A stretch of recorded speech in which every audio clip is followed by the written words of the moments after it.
The 2023 World Chess Championship has just concluded with Liren being crowned world champion. Without a doubt, this is one of the most exciting matches that we have seen, and the reason for this is that it was super back and forth.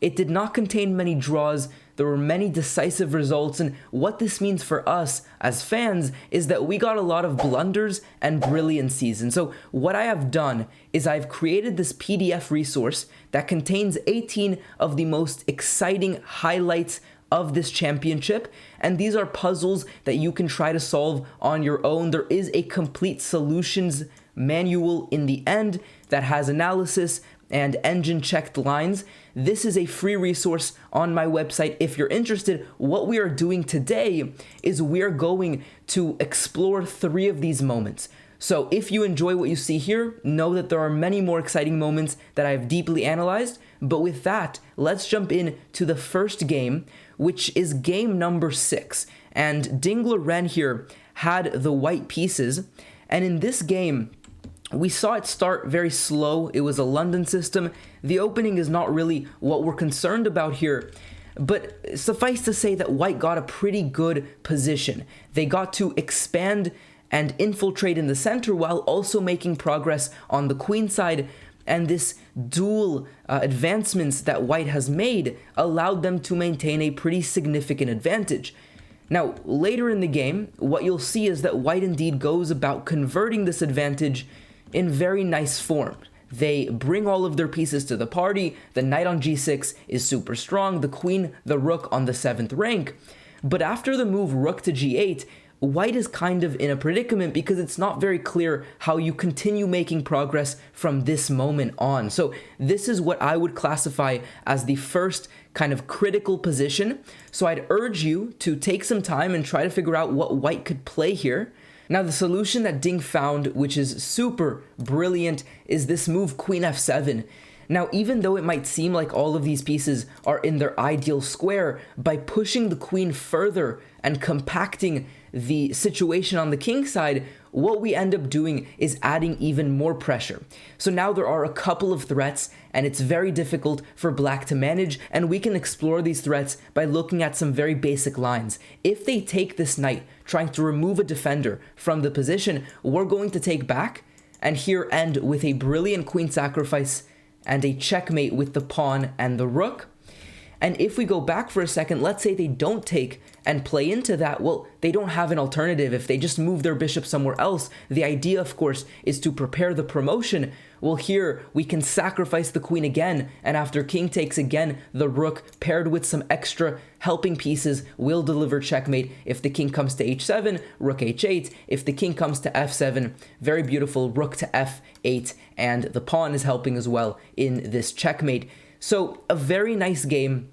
You saw a pretty nice finishing touch there, and this now takes us to our second game that we're going to look at, which occurred on game number 12. It was again Liren against Nepo, Ding with the white side, and once again there was a pretty nice tactical moment that occurred on the board, so we'll breeze through the opening stage.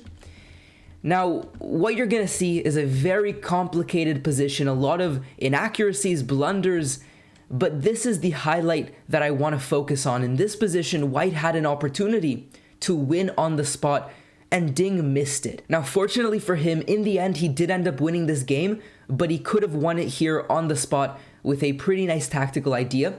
So once again, a critical moment, white to play. How do you progress from this position? Now, the move here is bishop takes g6.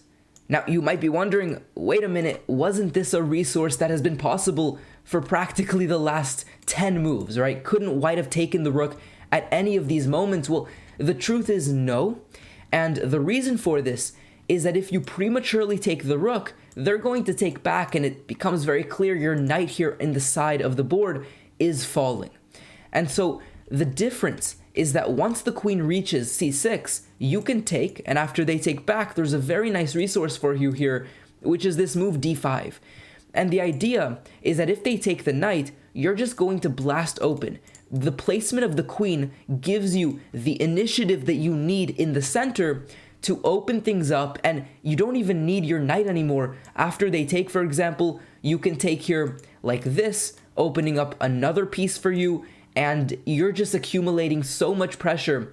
You're going to end up with a crushing kingside attack. So opening everything up worked in your favor here, and that is largely because you managed to open things up in the center as well, giving your queen access towards the kingside. We can also explore a couple of the other lines, because after the move d5, they're not, of course, forced to take the knight here. They can take the pawn like this, but this now gives the knight a square back into the position, this f6 square. Alternatively, they can also take with the queen, for example, but after we trade, once again, the knight is rescued via this f6 square. So the point is, whatever they do, the knight is either going to be freed or it will be captured, but in that time, we are going to blast everything open and make sufficient compensation in the form of a very quickly developing attack.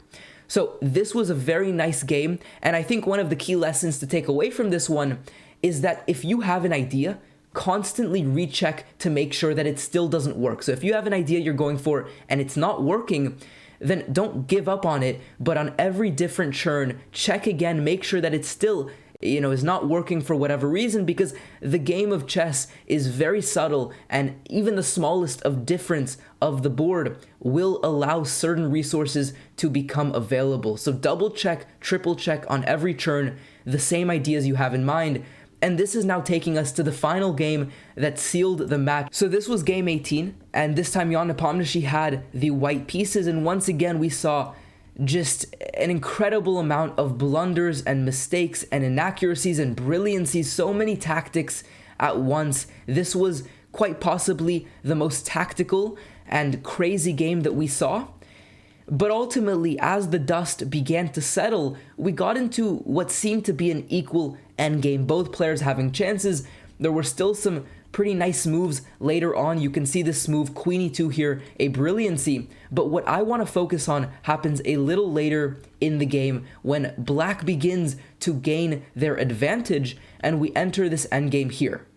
And in this position right here, Jan Nepomniachtchi with the white side had a final way to save the game, which would actually save the match. He didn't find it. He played queen to c7, losing not only the game, but indeed the world championship title. But in this position, I would urge you, with the white side, to figure out what to play here. It is a really cool tactic. Now, if we just try to understand what's going on a little bit, black has some very serious threats. Both of these pawns marching down the board are incredibly dangerous, and you need to create some counter chances as quickly as possible.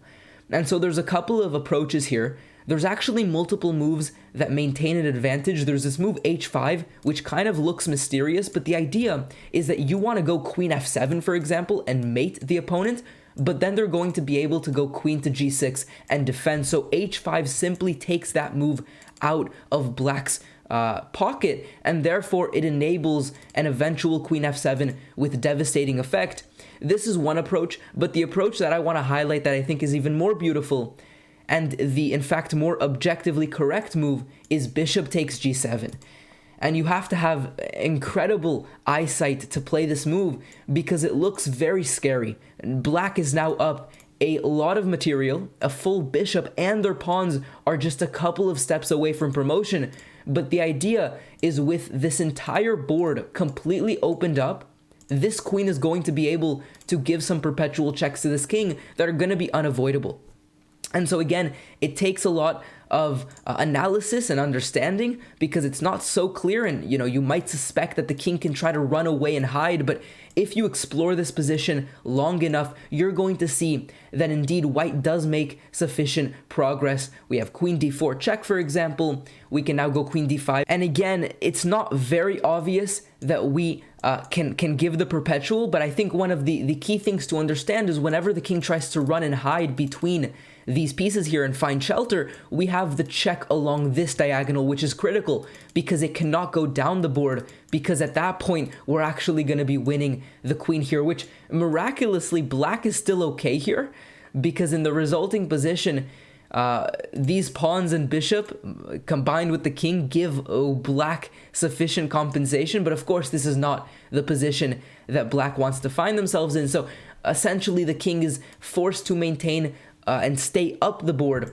which allows the queen to continuously give checks and find perpetual checks. So an incredible moment because of its significance in the context of this entire match. If Jan Nepomniachtchi would have found bishop g7, there is a huge chance that the entire result would be different. It would go to another game and more tie breaks, and frankly, who knows what would have happened with such a crazy match here. We don't know if Jan Nepomniachtchi would have been world champion if for this move. So an incredible tactic with huge significance.